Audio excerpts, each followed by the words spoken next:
ইফতারের বিষয় আমরা কিছু ভাই এমন ভাবে আয়োজন করি যে মনে হয় যেন ইফতারের মধ্যে কত আইটেম করতে হবে, এটার জন্যই আমাদের 2-4 ঘন্টা লম্বা সময় ব্যয় হয়ে যায়।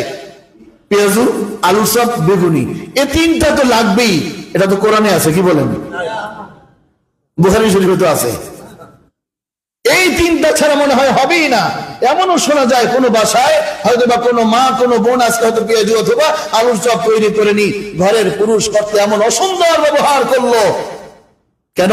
আপনি রোজা রেখেছেন, ঘরে আপনার স্ত্রী মা বোন তারা তো রোজা রেখেছে, আপনি মুনাজাত করবেন, তারও তো মুনাজাতের দরকার আছে, আপনি গুনাহ মাফ চান, তারও তো গুনাহ মাফের দরকার আছে, আপনার উপরে যেইভাবে রোজা ফরজ তার উপরে সেইভাবে রোজা ফরজ, তার উপরে কেন এইভাবে প্রেসার দিয়ে এত আইটেমের ইফতারি কে বলেছে আপনাকে রোজা রাখতে? আর এত আইটেমের ইফতারির নামে জুলুম করতে কে বলেছে আপনাকে? আইটাম কমাইয়া দিয়া তাকে ফুরসত দেন, ইবাদতের ফুরসত দেন, ইবাদতের সুযোগ দেন, তুমিও মুনাজাত করো। আমি বলছি না এগুলি খাবেন না, তা বলছি না, কিন্তু লম্বা সময় এর পিছনে ব্যয় করা, এটা না হলে অসুন্দর পরিবেশ করা, এভাবেও অনেক ঘটনা, অনেক বিচার, অনেক আলোচনা সমালোচনা আমাদের সমাজে আছে। এত আইটেম তো দরকার না। রমজান মাসে তো রোজা ফরজ কেন? ক্ষুধা কি জিনিস এটাও যেন বুঝতে পারে মানুষ। এখন ইফতারির সময় যদি 6 রকমের ইন্তজাম করি, ফল ফলাদি, এরপরে বিভিন্ন আইটেমের 15-20 পদ, তাহলে সেটা হলো কি? তাহলে সারাদিন যা খাইলাম না, ইফতারির সময় কাজা কাফারা সব আদায় করলাম, তা তো হলো না। তাহলে বরং ইফতারির এক মুহূর্তে দোয়া দুরূদ পড়া, মুনাজাত করা, ইফতারির সামনে এমন ভাবে যা না হলেই নয়। আমার বলার উদ্দেশ্য, এই খাবারের পিছনে বেশি সময় ব্যয় করব না, আবার কোন আইটেম না হলে পরিবেশ অসুন্দর করব না, কাউকে কষ্ট দেব না। আজকে এটা কেন হলো না? কেন? ওটা কি কোরআনের আয়াত? ওটা না হলে ইফতারি হবে না? হয়নি, আগামীকালকে হবে। অথবা এটা খেতে মনে চাইছে, আগামীকালকে এটা তৈরি করে তো হবে, স্বাভাবিক। কিন্তু পরিবেশ অসুন্দর, রোজার মধ্যে নিজেকে কন্ট্রোল করা, কখনো কোনো গোসার ভাব দেখানো যাবে না, রাগারাগি করা যাবে না, জবানকে খারাপ করা যাবে না, বেহুদা কথা বলা যাবে না, মিথ্যা কথা বলা যাবে না, গীবত শিকায়ত করা যাবে না। এর দ্বারা মানুষ রোজার ফজিলত থেকে বঞ্চিত হয়ে যায়। আল্লাহ নবীজি কি বলেন? মান সামা রমাযানা ঈমানান ওয়া ইহতিসাবান গুফির লাহু মা তাকদ্দামা মিন যামবিহি রাওয়াহুল বুখারী। নবীজি বলেন, যে ব্যক্তি আল্লাহকে খুশি করার জন্য সওয়াবের নিয়তে রমজানের রোজাগুলো রাখবে, আল্লাহ তাআলা তার অতীতের সমস্ত গুনাহ খাতা maaf করে দিবে। আমরা তো সওয়াবের আশায় আল্লাহকে খুশি করার জন্য রোজা রাখতেছি, রাখবো ইনশাআল্লাহ। একমাত্র কেবলমাত্র সিয়াম, রোজা যার মধ্যে কোনো লৌকিকতা নাই, যারা আমরা সাহরি খেয়েছি, ইচ্ছা করলে ঘরে কেউ নাই, রুমের মধ্যে কেউ নাই, দরজা বন্ধ, জানালা বন্ধ, কোনো ব্যক্তি নাই, ফ্রিজের মধ্যে আপেল আছে, একটা আপেল খাইয়া মুখটাকে টিস্যু দিয়ে মুছে বের হতে পারি, কেউ দেখবে না। কিন্তু যে ব্যক্তি আল্লাহকে খুশি করার জন্য সাহরি খাইলো, দরজা বন্ধ থাকলেও কখনো লুকাইয়া সে খায় না। সাহরি খাওয়ার সময় নিয়ত করেছে আল্লাহ আমি রোজা রাখবো, গোপনেও সে খায় না, প্রকাশ্যে খাওয়ার প্রশ্নই আসে না। যেহেতু গোপনেও সে খায় না, এই জন্য আল্লাহ তাআলা বলছেন কেন? লাআল্লাকুম তাত্তাকুন, যাতে করে তোমার মধ্যে আমার ভয় অর্জন হয়। সর্বাবস্থায় আল্লাহর ভয় যদি থাকে, গুনাহ থেকে বাঁচা সহজ করে দেন কি আল্লাহ। তো বলছিলাম ইফতারের কথা। ইফতারের মধ্যে প্রথম উত্তম নিয়ম হলো খেজুর দিয়ে ইফতার করা। খেজুর দিয়ে ইফতার করা। রাসূল করিম সাল্লাল্লাহু আলাইহি ওয়াসাল্লাম খেজুর দিয়ে ইফতার করতেন। খেজুর ইফতারির টাইম হয়ে গেলে দেরি না করা। হ্যাঁ, যেই টাইমটা হয় সামান্য আধা মিনিট 1 মিনিট দেরি করে টেনশন দূর করার জন্য, একদম ক্লিয়ার হওয়ার জন্য, এরপরে 1 মিনিট পরে হয়তো আজান দেয়, কিন্তু আজান যখন কানে আসে আর কোনোভাবেই দেরি করা যাবে না। ঘড়ির টাইমও আমরা দেখবো, যেহেতু আজানের উপর আমরা নির্ভর থাকি, তাই বলে অনেক সময় দেখা যায় গ্রামাঞ্চলে শোনা যায় যেই টাইম হয় তার থেকে 3-4 মিনিট পরে আজান দেয়। এটা আবার অনুচিত, এটা ঠিক নয়। ইফতারির টাইম হয়ে গেলে দেরি না করা, ইফতারির টাইম হয়ে গেলে দেরি না করা, সাথে সাথে ইফতার করা। নবীজির সুন্নাত আমল হলো খেজুর দিয়ে ইফতারি শুরু করা। যদি খাবারের আইটেমে খেজুর না থাকে, তাহলে কোন মিষ্টি জিনিস দিয়া ইফতারি শুরু করা। তাও যদি ইন্তজামে না থাকে, সর্বপ্রথম পানি মুখে দিয়া ইফতারি করা। সিরিয়াল 1 নম্বরে খেজুর, 2 নম্বরে মিষ্টি, যে কোনো মিষ্টি জাতীয় জিনিস, 3 নম্বরে পানি, ইফতারি করা। তো যে কথা অনুরোধ করেছিলাম যে ইফতারির পিছনে আমাদের মা বোনদেরকে যেইভাবে আমরা সময় কাটাবার সুযোগ দেই, প্রয়োজনে আমরা ইচ্ছা করলে এটা পারি, ওখানে একটু সময় কমতি করে তাদেরকে সুযোগ করে দেওয়া, সেও যেন আল্লাহর কাছে কিছু বলতে পারে, সেও যেন মুনাজাত করতে পারে, সেও যেন কিছু ফুরসত পায়, রুখসুদি পায়, সহলত পায়। পাশাপাশি রমজান মাসের একটি আমল আমাদের করা দরকার, কোরআন তেলাওয়াত। অন্য সময় তো সুযোগ হয় না, রমজান মাসে মাশাআল্লাহ বাংলাদেশে একটা পরিবেশও আছে, রমজান মাসে ঘরে ঘরে কোরআন তেলাওয়াত হয়। যদিও আগের অবস্থায় এখন নাই, এখন ডিজিটাল আধুনিক স্মার্ট হওয়ার কারণে ওটা অনেক কমে গেছে। আগে শুনতাম বিভিন্ন বাসার থেকে, হুজুর আমার বাসায় 10 খতম কোরআন শরীফ হয়েছে, আমার বাসায় 5 খতম, আমার বাসায় 9 খতম। এখন টোটাল মসজিদেও দেখা যায় এরকমের কোন ইন্তজাম, আয়োজন, কথা এইভাবে শোনা যায় না। অন্য সময় সুযোগ হয় না। এই রমজান মাসে আমরা অবশ্যই যারা কোরআন শরীফ পড়তে পারি, অবশ্যই 1 খতম কোরআন শরীফ আমরা সবাই তেলাওয়াত করার চেষ্টা করব ইনশাআল্লাহ, বলি না সবাই? এর পাশাপাশি অনুরোধ থাকবে কোরআন তেলাওয়াতের পাশাপাশি একটু কোরআনের তরজমা পড়ার জন্য একটু সময় বের করা। সাধারণ মানুষ কোরআনের অর্থ যদি শুধু শুধু অর্থ পড়তে যায়, অনেক সময় দেখা যায় তারা গরমিল এলোমেলো লেগে যায় তাদের কাছে। এজন্য আমাদের পরামর্শ থাকে যে সংক্ষিপ্ত তাফসীর যেটা আছে এটা সাথে রাখবেন, অর্থ পড়বেন, সাথে সংক্ষিপ্ত তাফসীরও পড়বেন। আয়াতের অর্থ তেলাওয়াত হলো, অর্থ জানলেন, সংক্ষিপ্ত ব্যাখ্যাও জানলেন, আপনি ক্লিয়ার একটা বিষয় আপনি বুঝতে পারলেন। একটা তাফসীরের নাম আছে তাফসীরে মাআরিফুল কোরআন, তাফসীরে মাআরিফুল কোরআন। মুফতি শফি রহমাতুল্লাহ আলাইহি পাকিস্তানের তিনি প্রথম লিখেছেন। বাংলাদেশের মরহুম মাওলানা মুহিউদ্দিন খান সাহেব ইন্তেকাল করেছেন, তিনি রাহিমাহুল্লাহ, তিনি এটা বাংলা অনুবাদ করেছিলেন এবং সৌদি সরকার এটা বাংলাদেশীদের জন্য তারা ছাপিয়ে বিনামূল্যে বিতরণ করতেছিলেন। কিন্তু আমাদের স্বভাব তো বেশি একটা ভালো না, যার কারণে একটা পর্যায়ে সেটা বন্ধ হয়ে গিয়েছে। নতুবা ওই সময়ে সৌদি সরকার যেভাবে ছাপিয়ে ছাপিয়ে দেওয়া শুরু করেছিলেন, বাংলার প্রত্যেকটা ঘরে না, শুধু প্রত্যেক মানুষের কাছে পৌঁছে যেত এই বাংলা তাফসীরটা।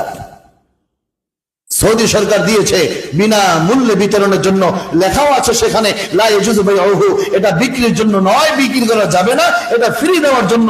কিন্তু আমাদের বাংলাদেশের সোনার মানুষেরা নামে আর কি, তারা সেখান থেকে আনছে, এইভাবে এনে তারা বিক্রি শুরু করে দিয়েছে। এই ভিডিও, এই রেকর্ড সেখানে যাওয়ার কারণে বন্ধ হয়ে গিয়েছে। আর অনেকগুলি কারণ আছে, দিছে ফ্রি, হয় বিক্রি। যাক, তো এই তাফসীরটা কিনতে পাওয়া যায় এখনো, বাইতুল মুকাররম পাবেন। রমজান উপলক্ষে আপনি এই তাফসীরটা কিনেন, কোরআন শরীফ পড়বেন, তেলাওয়াত করবেন, তরজমা পড়বেন, সংক্ষিপ্ত তাফসীরও পড়বেন ইনশাআল্লাহ।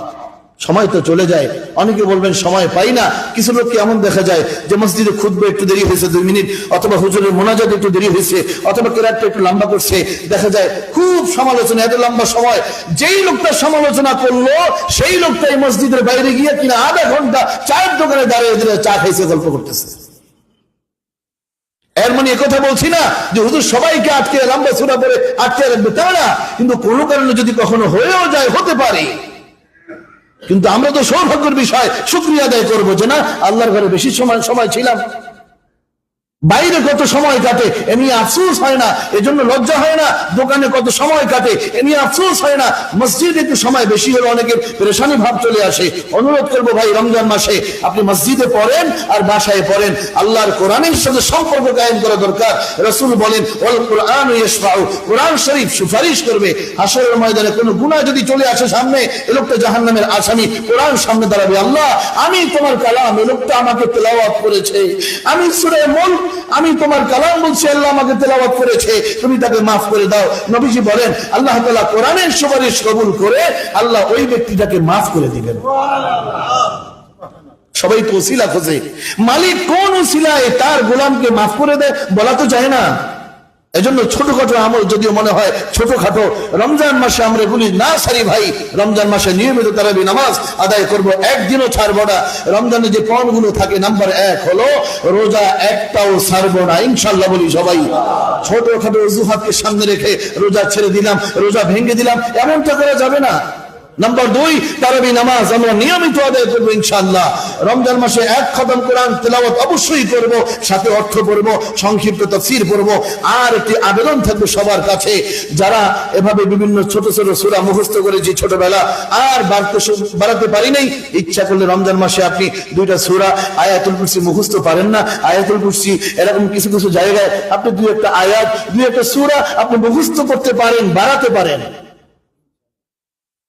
রহমতুল নবী বলেন রমজান মাসে 2টা তাসবিহ বেশি বেশি পড়ো। রমজান মাসে বেশি বেশি কালিমা পাঠ করো, লা ইলাহা ইল্লাল্লাহ।